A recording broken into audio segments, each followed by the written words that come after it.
You're a failure. And that's okay. Hi, I'm Dan. And I'm Alicia. And we're failures too.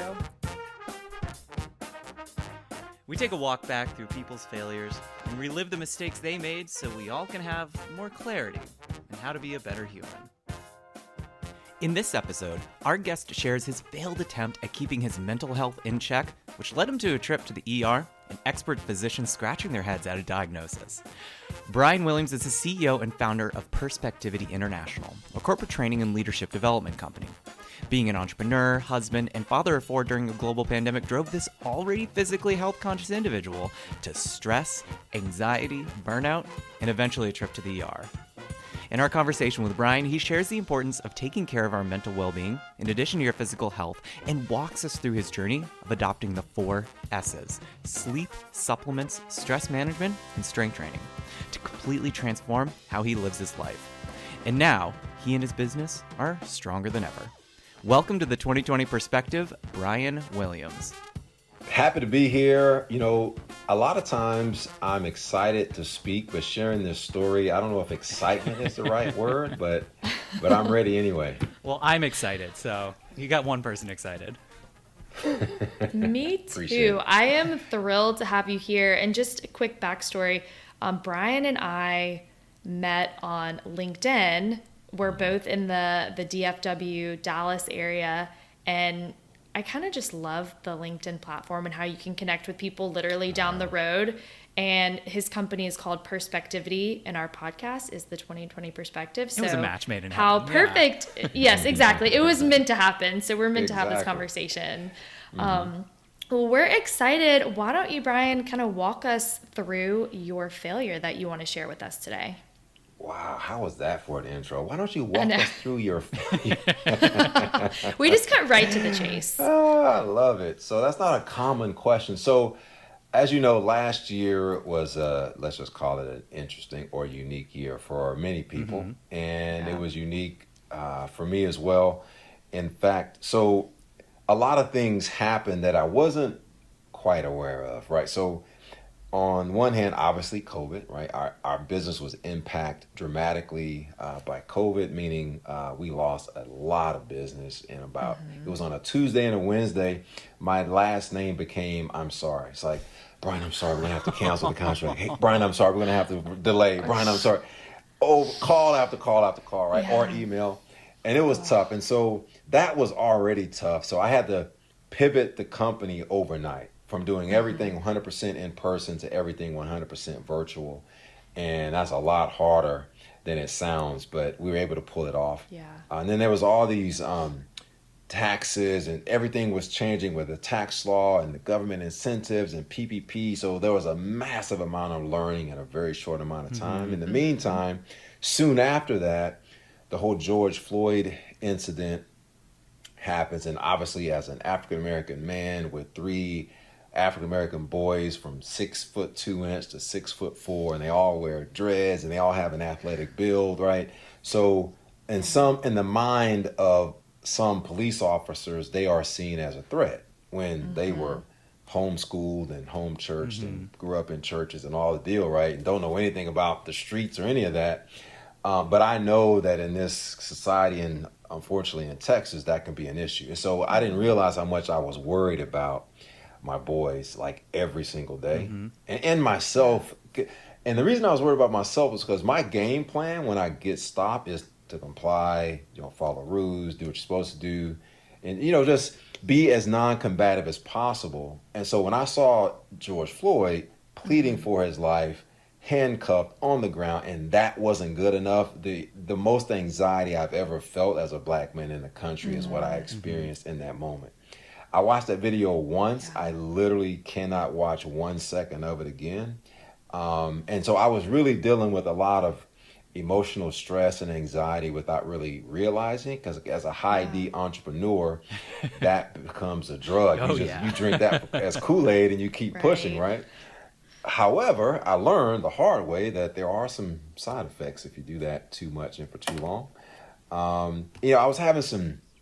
I had a marriage counselor at the time because my wife and I was working through some communication things we've been probably dealing with since we got married.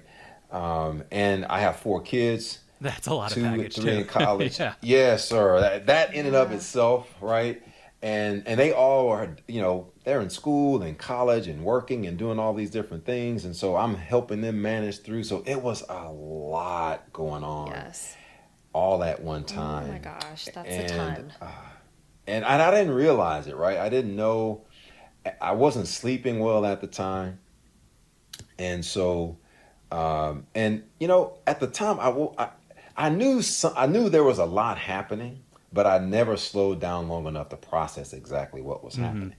So one night, during one of my sleepless nights, I wake up and my wife was gone, so I was alone, and I'm feeling this pain in my chest, and I've never felt this before, and so I immediately go and grab my phone and start looking things up, and it's clearly not a heart attack, which is relieving, but not so much because I don't know what it is. How did you decide that? How did you Google, am I having a heart attack? And it just gives you the answer.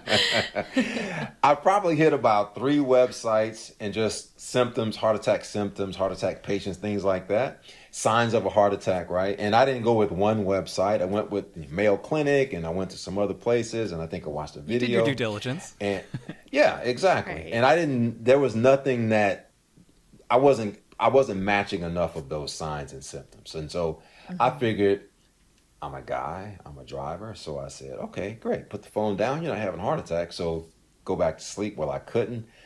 By this time I'm awake, and I went to work, which means I walked upstairs, and I'm going through my day, and it comes back. I feel it again. This time I called the doctor.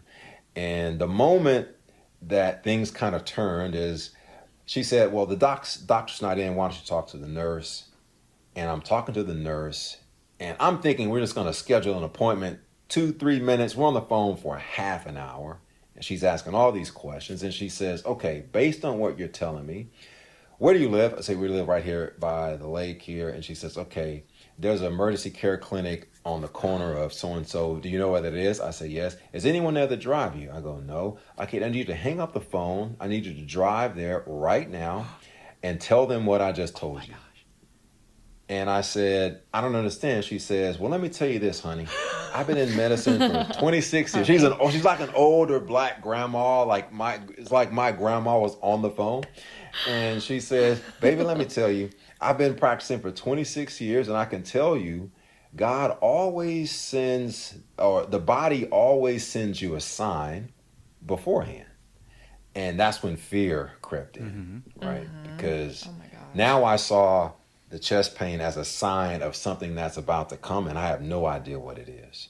Right. So I literally get off the phone, walk downstairs, and I get right in the car, drive straight to the place. And my wife calls on the way, and we're supposed to be meeting, my wife and my daughter are supposed to be meeting somewhere for dinner. And I was like, hey, I got to run a couple of errands, right? And then we'll meet up. Oh my right? gosh, you didn't tell them? A couple of errands, I know, he says. man. I know. So listen, my job is just to tell the story as it happened. That's what I'm doing. Okay, yeah, you're right. Now, I can later justify, it was fear, right? I didn't want them to be afraid. And I honestly didn't know what was happening at the time. You don't want So them I to get worry unnecessarily. Exactly. Because I would have had no answers for them, right? Yeah. Which would have been terrible. So I remember pulling in the parking lot, and all of a sudden I feel really good, okay? So I say, and I say to myself, all true, I've been a vegetarian for 2 years. I work out 2 or 3 times a week. We run 5 miles a week, right? Really take care of myself physically. So I think I'm going to be fine. So I put the car in reverse and back up. And at that moment, it was almost as if I felt God. I just felt God speak to me, not audibly, but go in the hospital. That was it. It was like something just hit me that says, and I'm backing out about to leave, right? And I pulled back in. I walked in. 30 minutes later, they're ordering me a wheelchair and saying, hey, we need to transport Mr. Williams to the nearest hospital. Let's get here as fast as you can. And I, in defense, said, hey, there's no need for all this. I drove here. My car's right outside. I'll meet you guys there. That's literally the words that came out of my mouth. Looking back, I'm thinking like, dude, what were you thinking? And that's when the guy says, Mr. Williams, you shared that with me a few times, and I get it. I understand. I can look at you and tell you take care of yourself. Here's the problem. Your troponin levels are elevated, and troponin is a chemical that your heart secretes when it's under stress or duress. And so they know heart attack patients based on the troponin level, how much it's elevated. And mine wasn't in heart attack range, but it was outside of the normal range. Right. And they said, because of that, we can't let you go home until we figure out what's happening. And at that moment, I leaned back in the bed and said, okay, I'll play by your rules. And so I got in a wheelchair, got in the ambulance. First time I've been in either one of those things. And I was transported over. And that's when everything changed for me. So can you take us back to, like, what are the thoughts that are running through your head as you're being, like, sitting down into the wheelchair and, like, brought out to the ambulance? Are you kind of like, oh, I just trust them because they said do this? Or were you starting to reevaluate your life in those moments? You know, at that point, I was trying to convince myself that it's not going to be that bad. At that moment, I was leaning on your nutrition, health, and fitness will serve you well in this moment, right? Because that's all I had. I had nothing else, right? So the only hope I had is that that's gonna help me in this instance. People, did I think I was gonna die?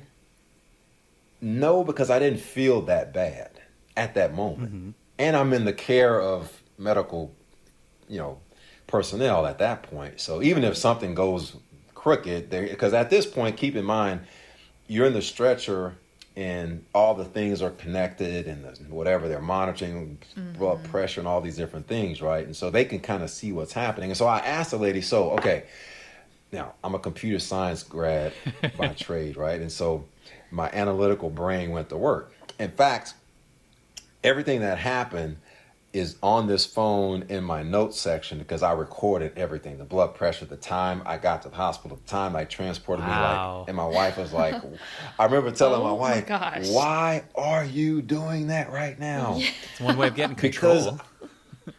Because, what? That's a great psychological counselor. That's what a counselor would say, right? And I think that's the truth. I didn't know what was happening, and I wanted to have some understanding and some clarity. And so keep in mind, I'm giving you a structured version of the story. All these things are coming at me so fast, right? And they're using terms I don't understand, medicines I've never heard of. And so I'm writing these things down so I can look at them later. So when we get to the hospital, they're just starting all these tests. And X-ray and CAT scan and CT scan and all these different things that they're taking, and they are coming back with absolutely nothing. We see nothing in your chest, nothing on your heart, nothing. And I'm there for 16 hours. In 16 hours, they literally find absolutely nothing, which was comforting on one hand and frustrating on another, because after all of that, I don't know what's happening. Right.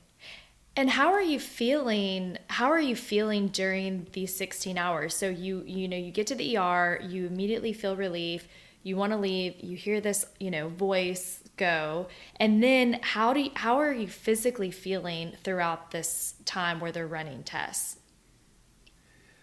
It never felt as bad as it did in the middle of the night. That was the worst. But I could still feel it.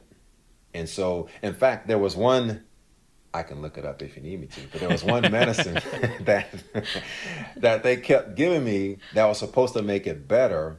And I said, it feels the same. Like, why are you continuing to give me? Now, I'm a logical thinker, right? So that medicine is supposed to make it go away. I've taken it 3 times over the last 4 hours and it's not making any effect. Should we continue taking it because it's having no effect? And at that point, she kind of started to hear the case that I was pleading, and we kind of lowered the dosage at least. So it never got as bad as it was in that moment, but it never went away. In fact, the cardiologist, at the end of all of this, cardiologist comes in the room, and I hear him walking down the hall, and the nurse says, "Okay, so how's Mr. Williams?" And I hear him say, "His heart's probably stronger than yours." That was his comment. And he comes in right after that and says, "My job is to rule out the heart. I could tell you with 100% accuracy, your heart is not the issue. Every test we've done has come back negative." He says, "You're going to be fine." And I get an aspirin. He says, "You probably pulled a muscle in your chest at the gym. Here's some aspirin. We have sick people we really need to help." What?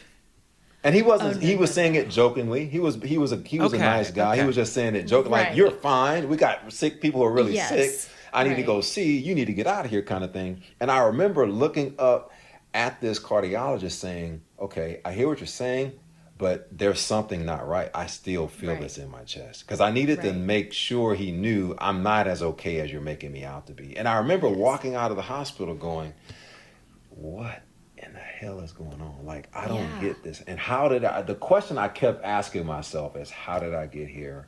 How did I get here? Like, how did I get here? And so I walk out, call my wife to come pick me up, and that's when my discovery of what really happened started. Oh, gosh, what a well. cliffhanger. Okay. Right. I mean, okay. And like, I'm So- on the edge of my seat. I'm talking to a friend of mine who I just got off the phone with earlier. We're kind of two business owners. We both happen to be married and men of faith, Christians, and so we share a lot of philosophies. We have kids about the same age, and so we kind of are accountability partners now. And so I'm sharing this story with him, like maybe 2 days later, and I get halfway through the story, and he says, "Did they tell you your troponin levels were elevated?" I go, "Yeah." "They probably released you with no diagnosis." I go, "Yeah." And this guy begins to just tell the story before I do. And I stopped and went, "Okay, did you," because our wives know each other, "did my wife call you and say," "No, I haven't talked to her." "How do you know all of this?" And he says, "I also had a panic and anxiety attack 2 years ago." And that's the first time I had ever heard what it was. And then he began to explain his symptoms and causes and what built up to it. And it was almost identical to what I went through. And for the first time, I kind of dropped my shoulders a little bit, because I could say, A, this happened to him 2 years ago, and he's alive, he's healthy and well, right? Right. And he's able to give me firsthand experience about what happened and the whole process. And so at that point, I said, okay, there's some clarity here now. At this point, I'm still feeling this in my chest, not as intense as it was before. It took about 30 days before it completely went away and never came back. And I'll pause there because I don't know if you might be processing something. I don't know. Well, first, I'm excited that you have this accountability buddy that normalized this experience for you, which, Right. you know, even if nothing in your body changed, just knowing there's someone out there who has a similar experience, that's like that's kind of a big deal. Sure. And that's so great that No doubt. it's somebody that you already had a pre-existing relationship with who had an eerily similar experience. No Right. doubt. And I acknowledge that, you know, as a man of faith, that you know, you're never alone if you're walking with God, and he'll send people like that. Like, it was completely unexpected, and we never talked to each other on that level, right? But however, when I shared the story and he finished it so accurately, it was almost like he's telling my story.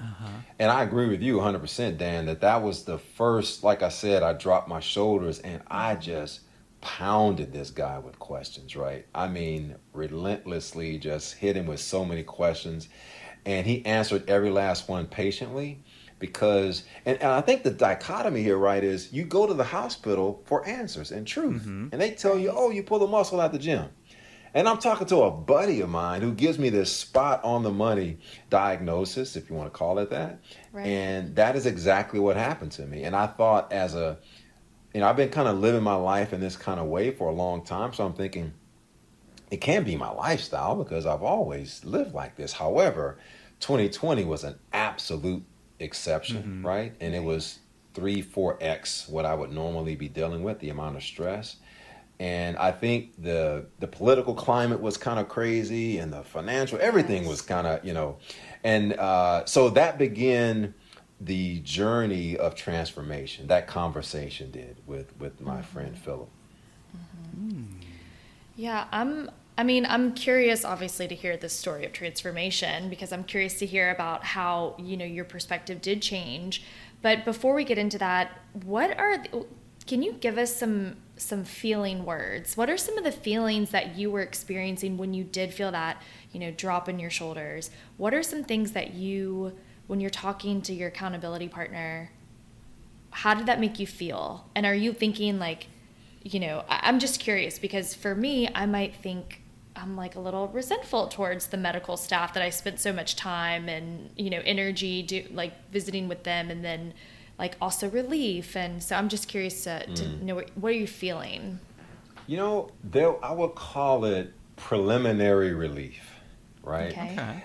There are some preliminary relief because I still feel this in my chest, right? So the understanding was very much valued and appreciated, but a solution is what I was hungry for. And so, and I had, my wife can even attest to this. I'm not really good at holding grudges. I can move past stuff pretty quickly.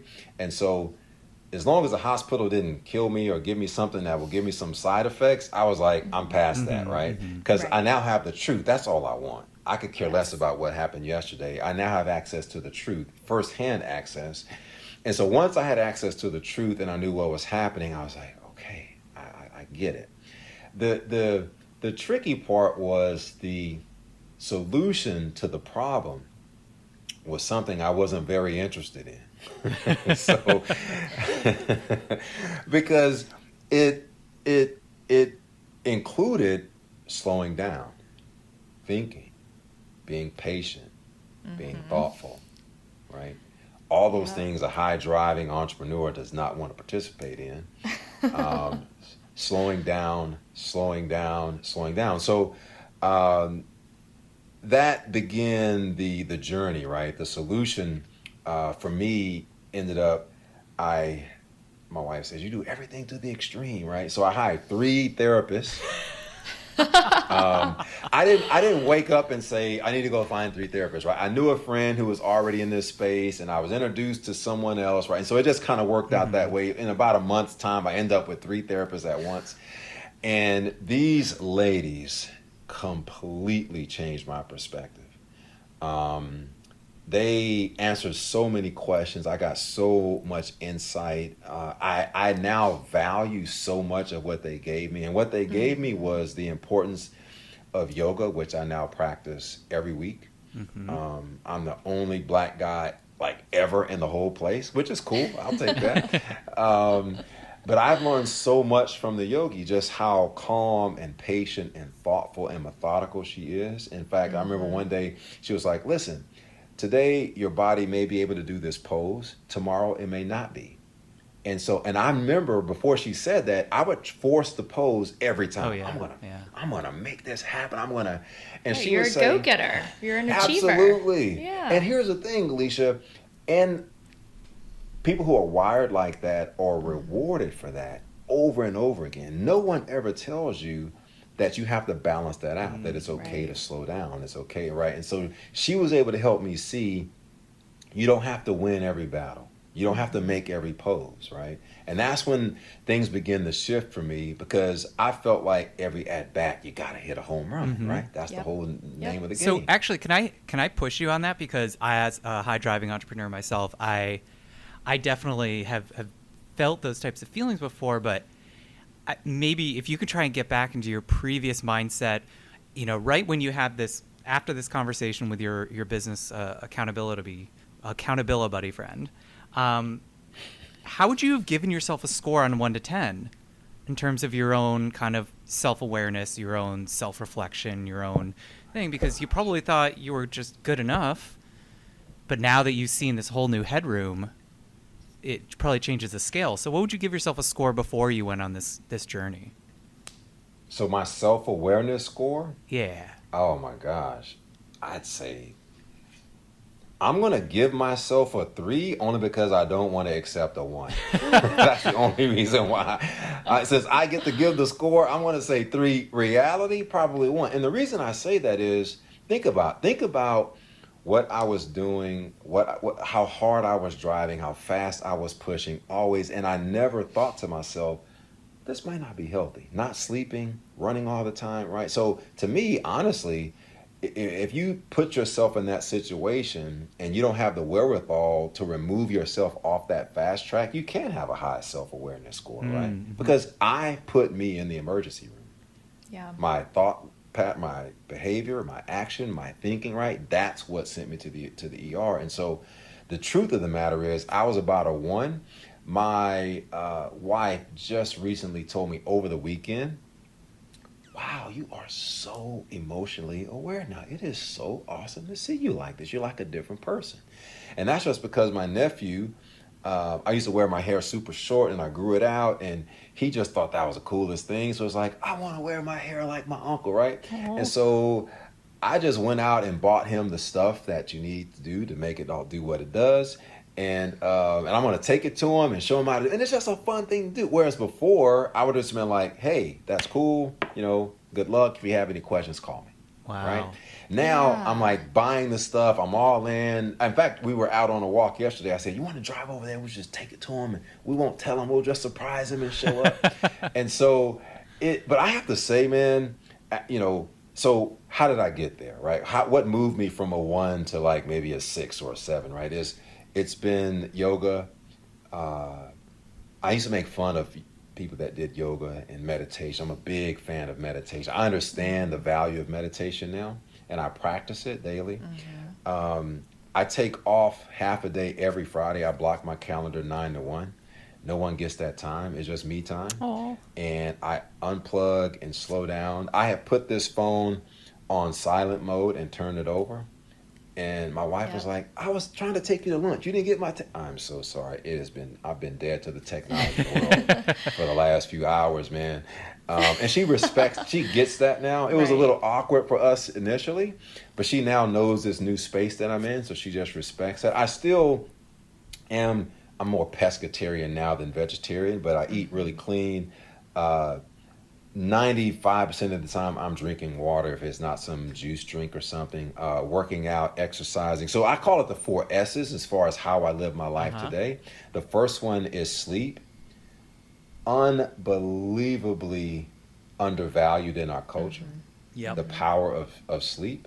That's the first S. The second S is stress management.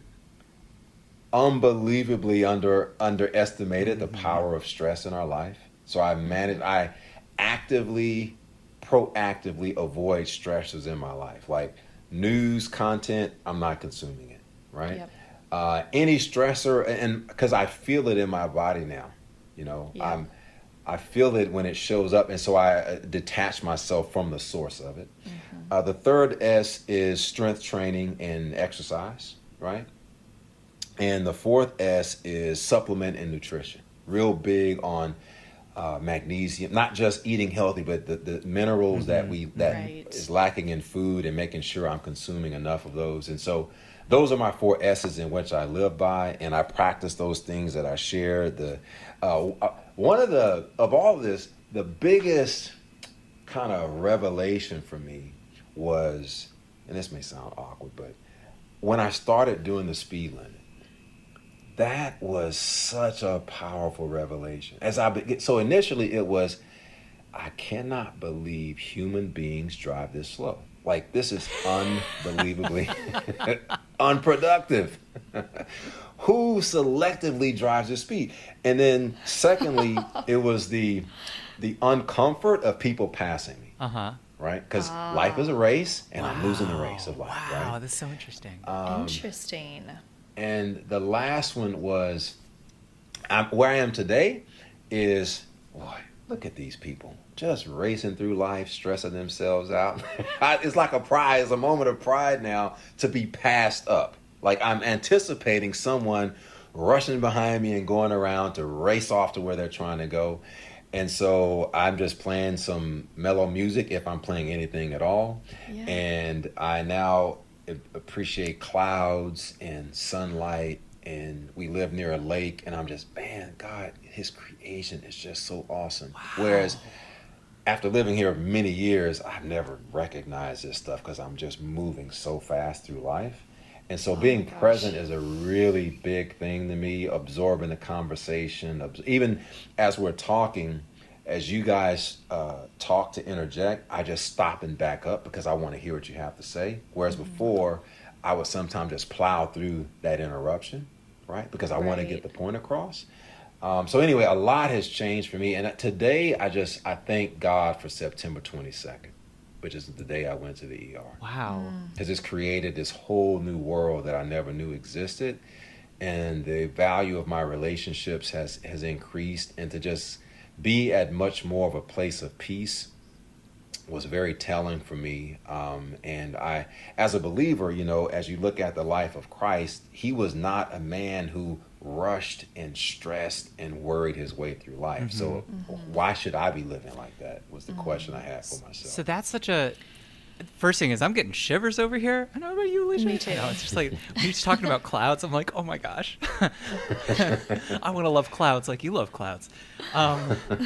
So it sounds like, this health scare really not only, pun intended, shifted your perspective, but it changed so much about your relationship with yourself, with others, with your faith, with your work, with all of this. And, is there a way that past Brian could have gotten to today's Brian without that health scare? Or was that crucial to start that transformation? That was my question too, in so many words.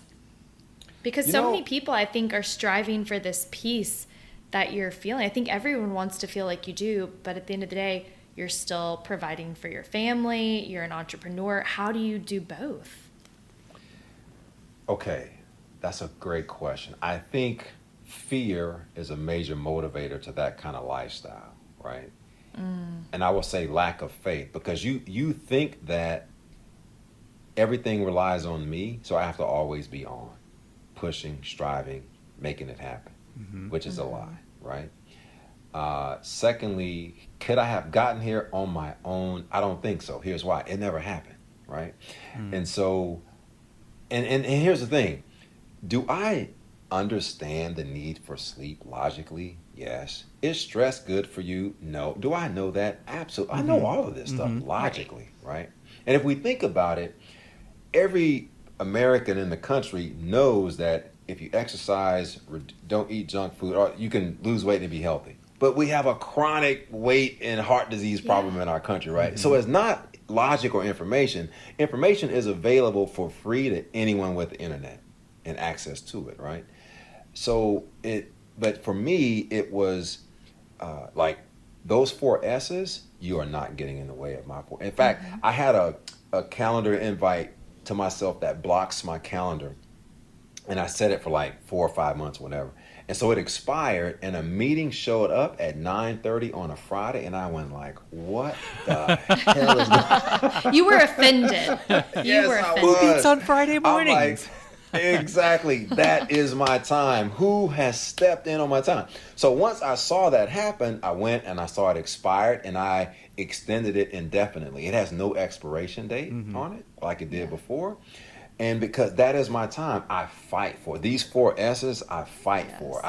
9:30, I'm going to sleep. Hey man, we want to get. Hey man, I have to catch up with you guys. If I can't sleep in later, right? So this watch tracks sleep, right? Fitbit, 7 to 8 hours is what I fight for every single night, because I can't compromise on these principles. I owe it to myself and my family to be the healthiest version of myself. And I valued physical health quite a bit. I totally undervalued mental health. Now, they are one and the same, and you can't have one without the other. Completely agree.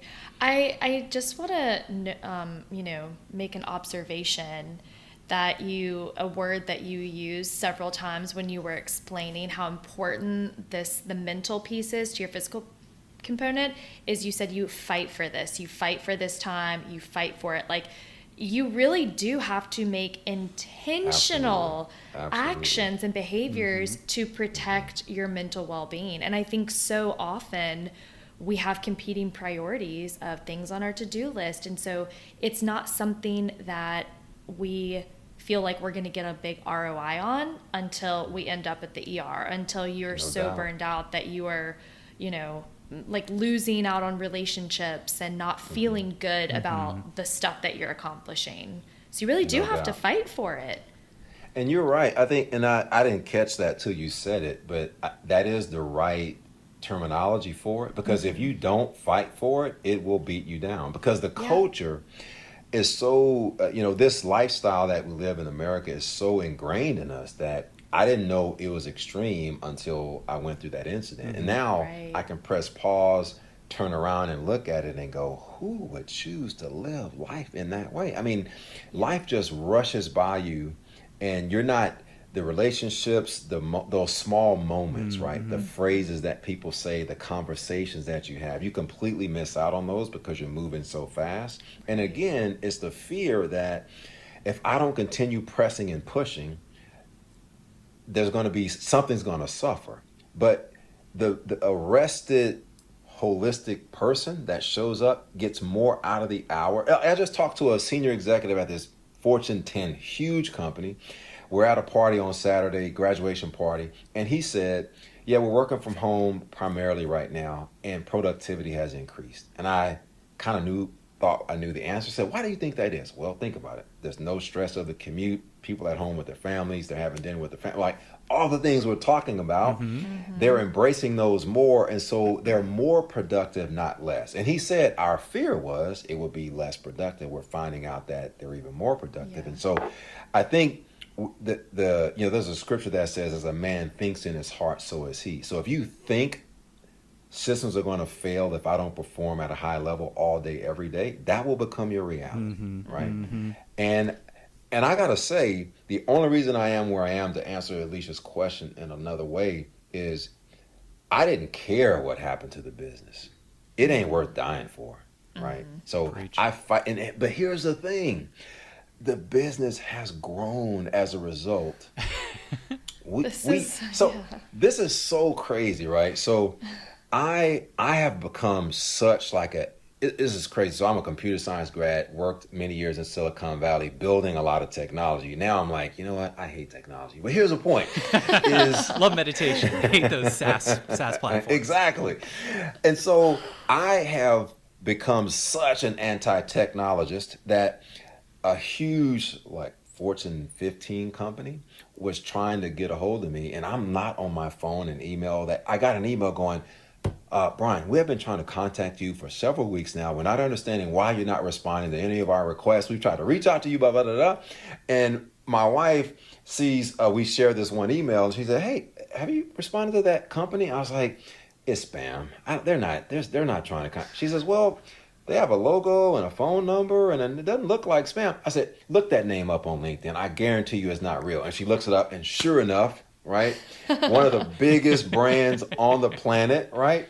And it had nothing to do, it was no energy and effort on my part. We are now about that far away. We're it's us and one other company. They've eliminated everyone else, right? And we find out tomorrow the outcome of that. But the point is, I didn't sweat anything to get that deal. And I can understand how all of this happened. I'm not telling all you entrepreneurs to just sleep in every Friday and businesses will bloom.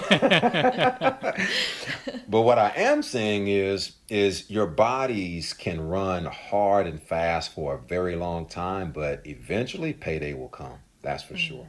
And if you don't believe me, I think I was doing everything I could from a physical health perspective. Now, I do believe that because of my physical health regimen, it didn't impact me as hard as it probably would have, right? Right. But that physical health wasn't enough to overcome the lack of mental health.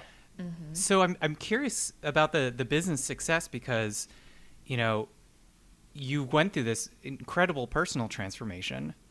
Have you changed how you approach the same work, or has your work changed to reflect your personal change? That's a good question. this may sound odd, but I just don't care as much anymore. It doesn't have the priority. I love winning. I love performing at a high level.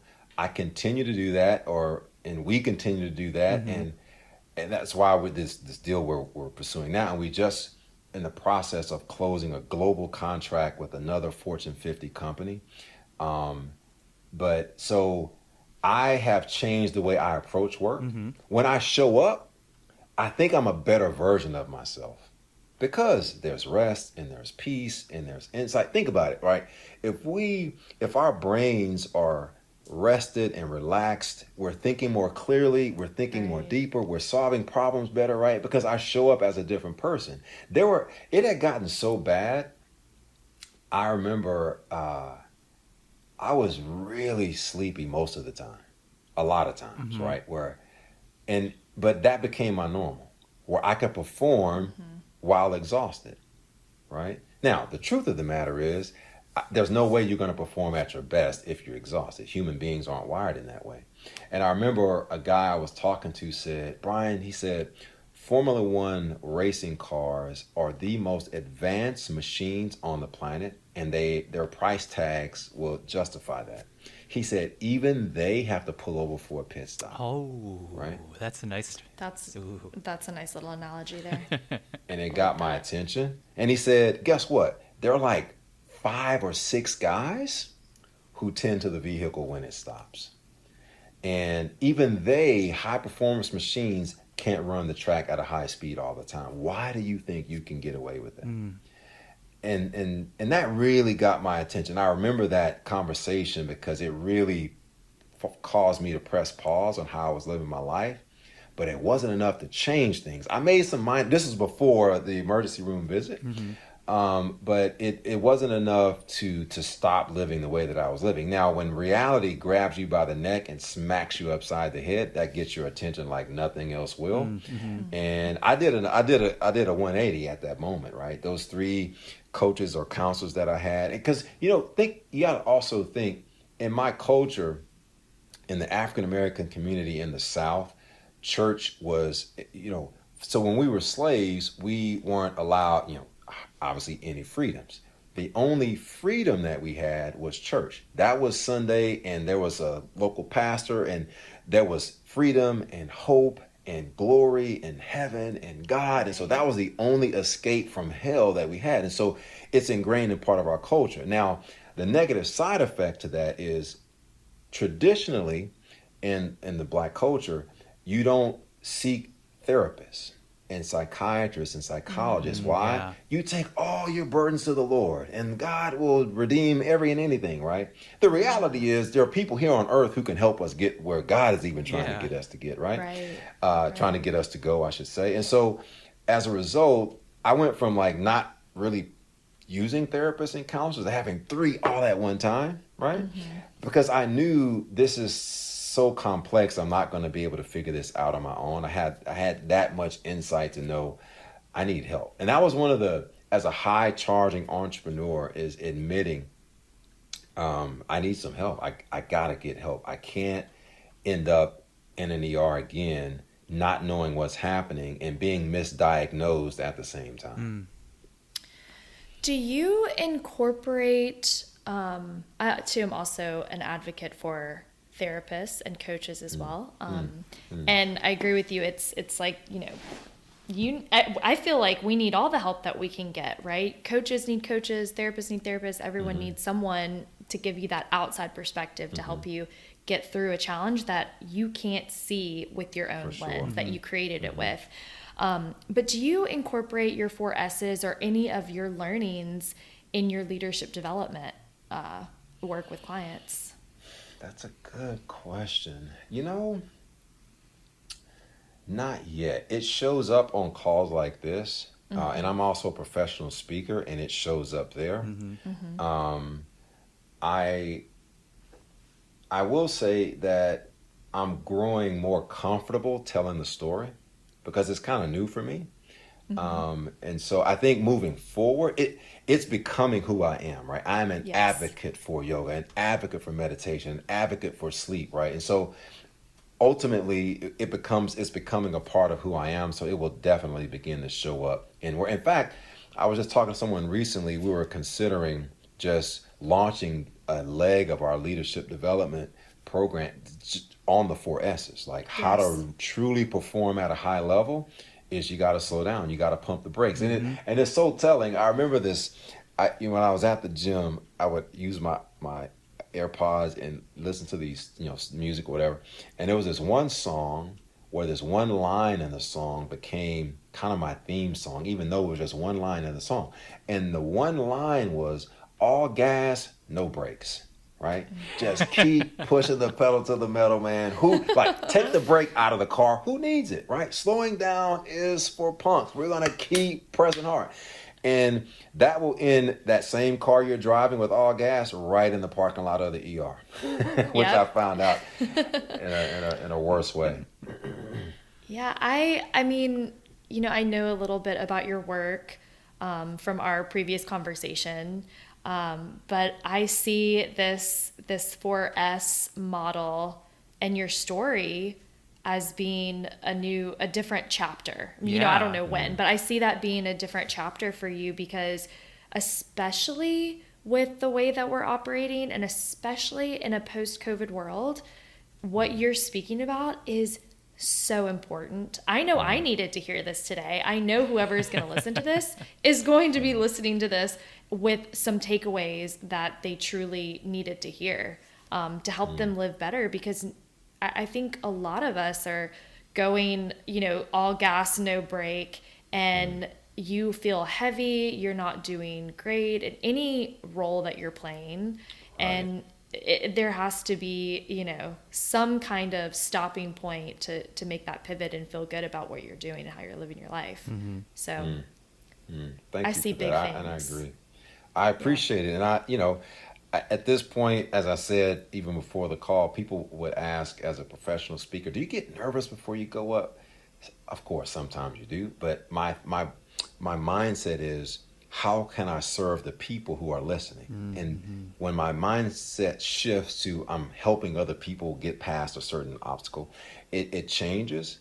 This one was a little different because I'm not used to telling the story. In fact, as I was sharing the story earlier today, I was suppressing tears. I felt some emotion rising up, and I just, I'm not at the place where I just let that go freely yet. Right. So I'm still learning to kind of embrace all of it. It's still a little new for me. However, what I'm not compromising on are those 4S's. I'm willing to lose whatever, right, to keep those intact. And I think, the fear that I probably had, which is why I never did this before, was that the business would be so negatively impacted that I wouldn't be able to manage it, right? That's why this never happened before. Then you get to a point to where you're in a almost life and death situation. You go, I don't care if it is impacted, right? I'm not going back there. And then you find afterwards, like, it is as healthy than it's ever been before, right? The only thing that was keeping that experience from happening was just a fear, right? Fear is a very powerful emotion. And honestly, fear kind of got me to this place. It's fear of going back to the ER that created the 4S's, right? Yeah. It's just a healthy perspective on the fear. It's unhealthy to think that you can cheat your body and your mind year after year and get away with it. It will win in the end. And so I hope to be able to have the opportunity to share this in places like Silicon Valley, because I lived in that and worked in that culture, and it is an all gas, no brake culture, right? And the divorces and the stress and all that is a testament to living that life in that space. And so hopefully over time I'll be able to continue to share this story. And I appreciate you guys just opening up this platform for me to be able to do so today. Well, we're really thankful that you came on the show and shared your failure with us, which sounds like a transformation with us, actually. It's right. It's, the word failure, it sounds so harsh, but truly it's, if you learn something from this, blip, then it's about transformation. And that's where the real meat of it is. So thank you. We really appreciate having you on. And I know other people listening will appreciate your message too. I hope so. That was the intent in which it was given. So I hope so.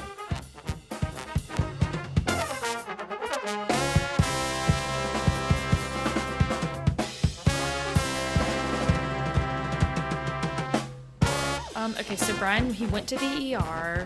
He's a high achiever. He's an entrepreneur. And he hit a wall where he no longer could operate as he once did. It took a failure of him, his health, his mental health, taking over his body for him to say, okay, I have to stop behaving or operating in this way. And now I have to incorporate some other things that are going to essentially self-care to help him be even more successful. Though he was already engaging in probably what he would have originally identified as self-care, like eating healthy, active, has family, relationships, has career, like doing all the right things. Felt very Alana, like our episode with Alana. Yes. Like yes. Did all the right things, momming hard, and then both of them, the wake-up call was a health scare. It caused them to reevaluate and stop and reflect and make change. So I would challenge you that in a way, neither one of them previously were, not that we know, were practicing self-care. I think that they were practicing health, like behaviors, healthy behaviors that we know from a science perspective that they are proven to help you, be healthy, eating vegan, exercising. But what they both weren't doing was giving themselves that space and time, the mental, mindset piece of it, to care for that, to give them space to be at peace, in the present. Slowing down, really about being present and in the moment with their clients, with their families, with themselves and their bodies. And their bodies are what really kind of failed them because of the lack of awareness of their mental health. Yeah, no, I absolutely agree. And actually, it cuts deep, Alicia. How'd you know? So today I was chatting with a potential new therapist, because I'm trying to, just like Brian, grapple with some of this work stress. And what I described is exactly what you just said, is I feel like I've been performing quote-unquote healthy behaviors. I feel like I'm making the choices as someone who's steeped in knowledge of resiliency and failure and be balanced and stuff. I'm doing the things. But I don't necessarily feel like I'm reaping the rewards of having balance. It's performative balance versus actual Dan balance. Yeah. Do you ever have that? Where you feel Are you kidding? This is how I live my life. I am always exhausted. I exercise all the time. I'm like an exerciseaholic because I love movement. Because movement really does give me a clear mindset.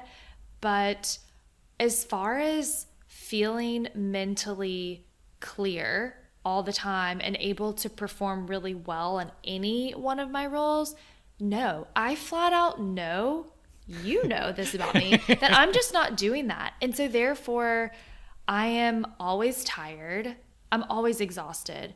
And I know that I could be sharper or mentally more present if I did more of this mental balance. And I also think that I wouldn't feel, this is weird to say, but I'm going to say it out loud, is I feel heavy. I feel a weight on me all the time. There's something that I'm not doing, or there's something that I could be doing, or I can't just sit and relax because I should be using this moment to be productive. And the problem for me is I know all of these things, what Alana said, what Brian said, we know what to do, but we're not doing it. And I am 1,000% not doing it. And I don't know why. I think it's because I'm doing everything around my fear of doing the one thing that's going to get me out of this situation that I'm in. It's getting real. It's getting real. You want to be my therapist? I'll have fun. It's fine. She's great. But I think, when other people listen to this, I think this is our calling here, is to normalize this idea that failure comes to us in lots of different ways, and it spurs us to change and reflect. And it's almost like failure is that critical thing. I mean, are you going to change your life without, getting breast cancer like Alana did, or driving yourself to the ER like Brian did? Like, what's it going to take? What size failure is it going to take to recapture that lightness that that you should feel, that you've been trying to do here and there? And I'm sure lots of people are listening, is like trying to find a way to feel good about who they are and what they do. Mm-hmm. What's it going to take? Yeah, and I've been thinking about that because you asked me that recently. What is it going to take? And I think it could take, and I don't want this to happen, but honestly, I shouldn't say this out loud. Could take me getting like fired from my job, I mean, I don't want that to happen. I don't want that to happen, but extreme measures, like I'm just not performing because I'm trying to like divvy up my attention in so many different places that I am exhausted and I'm not able to do one thing really well. I don't know, but what to elaborate on that, what's it going to take? I have been thinking really hard about, a couple things. What do I really want? What does that lightness look and feel like? And how might I get there? Not how am I going to get there, but like what would I be doing? Mm-hmm. Because when I think about feeling light, I think about my work, and because my personal life is great, great like relationship, great family and friends, like I feel supported, like I feel safe and all those things, but it's my work, and I feel such a connection to the work that I do, and I feel like I have something bigger to do, and I'm not doing it. And so that's where the heaviness comes from. So I really think I've been thinking hard about what does that lightness feel like and look like, and what might I be doing? And I feel like I want to do what Oprah does. I want to be on stage and on camera and interview people and like ask them questions and like help other people learn from that, kind of like what we do in our podcast, And so is this what it's going to take? Do we just need to do more podcast episodes? So I don't know. So I think it's that. It's like getting really, really clear. Like when we talked to Lisa Concepcion on that episode, she helped us talk about like creating the life that you want and making it so crystal clear you can see it. And I did that with my relationships. I did that with my relationship that I have now with my boyfriend, and I got so clear on how I wanted to feel when I was with my partner, and what not like, oh, tall, dark, and handsome, but like how I want to feel and what actions or behaviors might that look like. And I got so clear. I could see it, I could taste it. And then it was like, boom, okay, like now you he's saw here. It appeared. Yeah. And it may have been in your eyes beforehand, but until you manifested it, right, were you able to recognize it? Yes. And so I want to do that same thing with my career, because I've held some great roles, and I've learned a lot, and I've met incredible people, and maybe it's just in my nature to say, okay, what next? Like, how can I build on this? Or what's the next step to get to that step Z that I see already, but I know I can't get there tomorrow? Like, how do I build in the next milestones? And I guess I'm not afraid to start taking real action on what that could be. If that means investing in myself or another person to help me get there, if that means, shifting what I've been on this like trajectory doing, like this career trajectory I've had, maybe taking a step away from that into a different direction, I'm finally saying, okay, I'm okay with it not looking the way that I had in my mind. And I'm going to be open to this next step that could be completely scary and different than what I ever imagined it would be. Well, I'll cheer you on when you find it. Thank you. Thanks to No BS Brass Band for the bangin' show music. Check them out at nobsbrass.com. And if you want to join any of our live shows, follow us on Facebook at the 2020 Perspective. That's 20/20 Perspective. As always, make sure to subscribe on your favorite podcast player so you can get the latest failures delivered right to your ears. And may your failures be spectacular.